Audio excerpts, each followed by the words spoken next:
ലൈറ്റും അത് തന്നെ, ലൈറ്റ് ഓൾവോ കണക്കുള്ള ലൈറ്റുകളാണ് ഡിസൈൻ ചെയ്തിട്ടുള്ളത്. എല്ലാണ് കൊടുത്തേക്കുന്നത്, ലൈലാൻഡിന്റെ ഒരു എല്ലാണ് കൊടുത്തേക്കുന്നത്. ഓക്കെ, സാധാരണ അവിടെ ഡി അല്ലേ വരുന്നത്, 9600D ആണ് വരുന്നത്. ഓക്കെ, അപ്പൊ നമ്മള് ലൈലാൻഡിന്റെ ഒരു എല്ലാം കൊടുത്ത് മാറ്റം വരട്ടെ.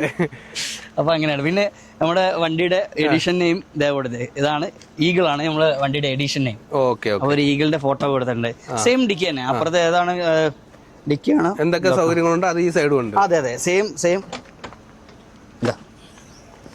Dicky space. ഓക്കെ, അപ്പൊ ഇതിലും നമുക്ക് സ്റ്റോറേജ്. അതെ അതെ, ഭയങ്കര സ്റ്റോറേജ് ഉള്ള ഒരു ഇതിലാണ് ഇപ്പൊ വന്നിട്ടുള്ളത്.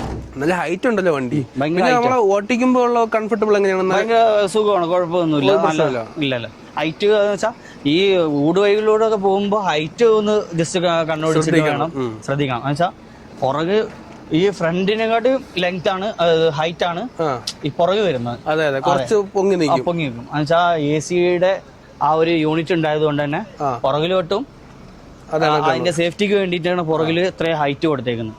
ഓക്കെ, അപ്പൊ ഫ്രണ്ടിൽ എത്ര ഹൈറ്റ് ഇല്ല, ബാക്കില് ഭയങ്കര ഇതാണ്, ഹൈറ്റ് ആണ്.